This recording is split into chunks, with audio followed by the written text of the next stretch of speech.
Hi hello welcome to our channel. మొన్నటి అయోధ్య రామాలయం ప్రారంభోత్సవం నాడు ముహూర్తానికి అయోధ్యకు వెళ్ళలేని వాళ్ళంతా ఇంట్లోనే తమ తమ ప్రాంతాల్లోనే పూజలు చేసుకున్నారు.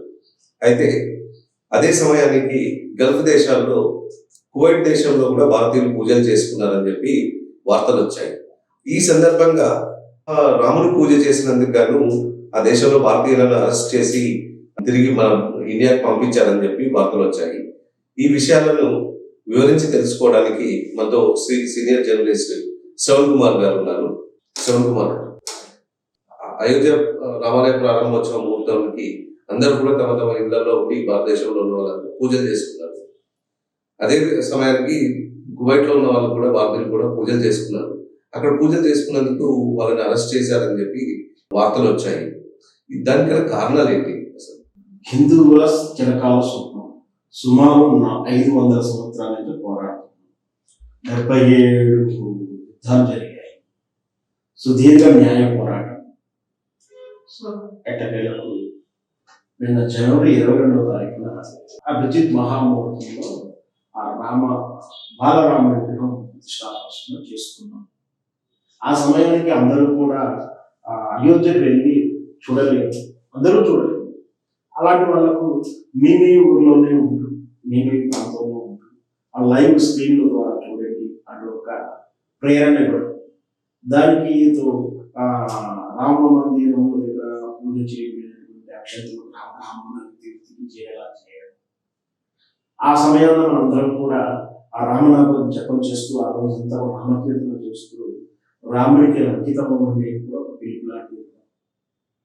తమకు తాముగా అందరూ కూడా వ్యక్తిగతంగా ఎవరు అంటే ఎవరి భగవంతులు తమకు తాము అందరూ కూడా స్వచ్ఛందంగా యావత్ ఆ శ్వేత హిమాచలం అంతా కూడా ఈ రామనామ జపంతో హిందుత్వం కాషాయ జెండాలు లేకపోవడానికి రాముని విగ్రహ ప్రతిష్టాపనలో రామునికి సేవ చేస్తున్నారు.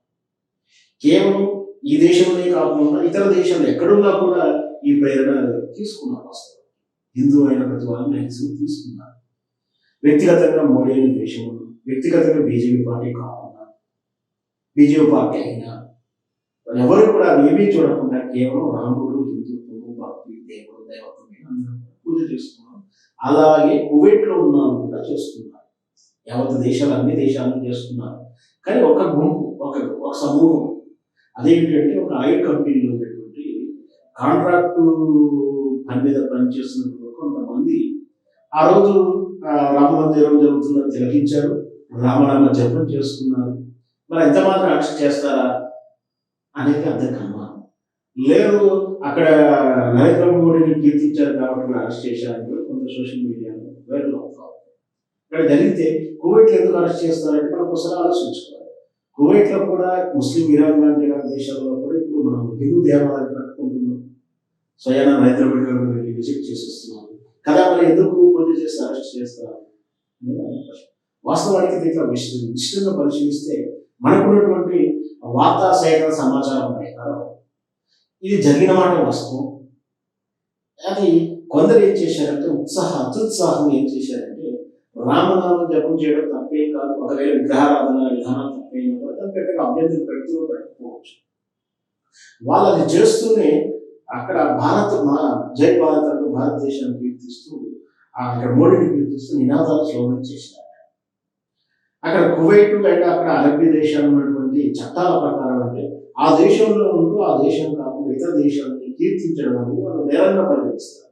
ఇక్కడ వచ్చి లాజిక్ అంటే అక్కడ రాముని పూజ చేయడం లేక అభ్యంతరం కాదు, ఆ దేశంలో ఉంటూ ఆ దేశాన్ని కాకుండా వేరే దేశాన్ని కీర్తిస్తూ దాని గొప్పదనం చెప్పడం అనేది అక్కడ చట్టాల్లో ఉంది. అలా విధంగా రాస్తారు. ఈ చట్టాలని మరి వీళ్ళకి అవగాహన లేదు కానీ అనేశారు, అది వీడియో తీశారు, అది సోషల్ మీడియాలో వైరల్ అయింది, అది ప్రభుత్వ దృష్టికి వెళ్ళింది, అరెస్ట్ చేశారు. వెంటనే వీసా రద్దు చేసి ఇమీడియట్లీ అంటే చీకటి గృహలో బంధించకుండా విమానం ఎక్కేసి ఎంబసీకి పంపించాడు. ఎంబసీకి పంపించేశారని కూడా వార్త వస్తుంది. అంటే ఒక రకంగా మంచి, అంటే కొన్ని సందర్భాలు ఏంటంటే బంధించేస్తే ఇక దానికి విచారణ ఇదంతా కూడా చట్టాలు. కానీ ఇక్కడ మన అదృష్టం అదే రాముని కృప కలిగిందో అని చెప్పవచ్చు. వాళ్ళకి దేశం నుంచి వెళ్ళిపోయబడ్డారు. కేసు అయితే ఉంది, అరెస్ట్ అయ్యారంటే అక్కడ ఎమ్మటి అరెస్ట్ ఎమ్మటి పంపించారంటే కారాగారానికి తగ్గలేదు అదృష్టంగా భావించారు. మన దేశానికి రిటర్న్ పంపించారు. కాకపోతే ఆర్థికంగా అంటే అప్పులు చేసి వెళ్ళుంటారు కదా, మీరు అప్పులు చేసి వెళ్ళి అప్పు తీరకపోవచ్చు, అట్లాంటి కష్టాలు కూడా వచ్చాయి. కానీ వీళ్లకు ఒక రకంగా రాముదయ వల్ల తీవ్రమైనటువంటి చట్టాలకు బలి కాలేదు. వాస్తవానికి చట్టం తిరగకపోవచ్చు కదా అని ఒక అనుమానం వస్తుంది.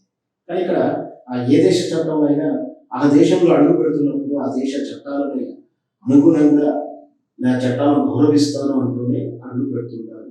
చట్టాలు తెలవకపోవడం అనేది మీ తప్పిదం, కానీ చట్టాలు తెలవదని చెప్పి నువ్వు చట్టాలకు వ్యతిరేకంగా పనిచేయకూడదని మన చట్టాలు తీరు అలా మన దేశం ఇతర దేశం ఎవరు వచ్చినా కూడా ఈ దేశంలో అడుగు పెడుతున్నాడు, ఈ చట్టాలని ఈ రాజ్యాన్ని అంగీకరిస్తున్నారు. ఈ చట్టాల అవగాహన కూడా మీ పొరపాటు కావచ్చు. చట్టాలకు అనుకూలంగా కాకుండా వ్యతిరేకంగా పనిచేస్తే ఖచ్చితంగా శిక్ష అవ్వాలి. ఈ పాలసీ అంతా కూడా ప్రపంచం అంతా అదే ఉంది. ఏ దేశంకి వెళ్ళినా ఆ దేశ చట్టాలను గౌరవించాల్సింది. తెలవకపోవడం అనేది నీ అజ్ఞానం కావచ్చు, నీ మిస్కేర్ కావచ్చు, లేదా నీ అవగాహన లోపం కావచ్చు.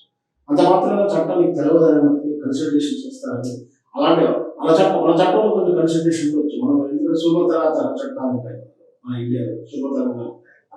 లాస్ట్ చివరికి సర్కమ్స్టెన్స్ చూసుకోవడం తీర్పులు ఉంటాయి. వేరే దేశాల్లో వాళ్ళు కఠినతరంగా ఉంటాయి. సో చట్టం తెలవకపోవడం అనేది బహుశా వాళ్ళకి చేసిన తప్పే కావచ్చు.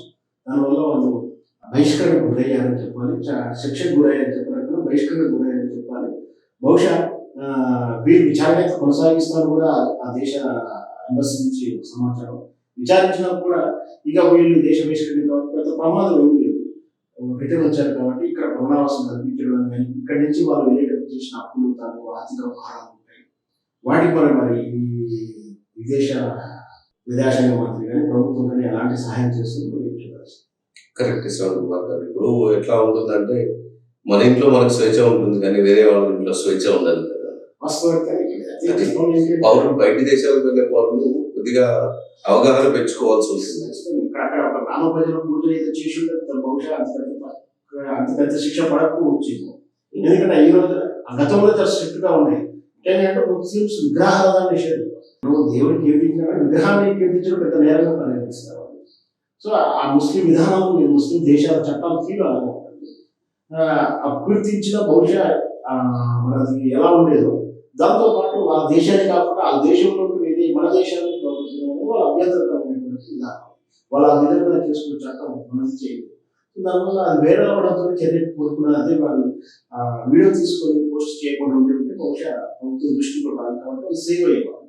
సో ఇక్కడ మనం వీడియో చేస్తున్నప్పుడు ఇట్లా వైరల్ చేస్తున్న విషయాలు కూడా కొన్ని విషయాలు మనం ఎంత పొరపాటు చేసినా కూడా తెలుసుకొని ఏవి వైరల్ చేసుకోవాలి, ఏవి పోస్ట్ చేయాలి, ఏమి పోస్ట్ చేయదు. మీరు అన్నట్టు మన ఇంట్లో కూడా స్వేచ్ఛ ఉండొచ్చు, లేదు వేరే దగ్గర తిన్నప్పుడు మనం ఎట్లా కొంచెం క్యాల్కులేటెడ్గా ఉండాలి అనేది ఇలాంటి సంఘటనతో మనం ఒకసారి గుర్తు తెచ్చుకోవచ్చు. చాలా ధన్యవాదాలు శ్రవణ్ కుమార్ గారు.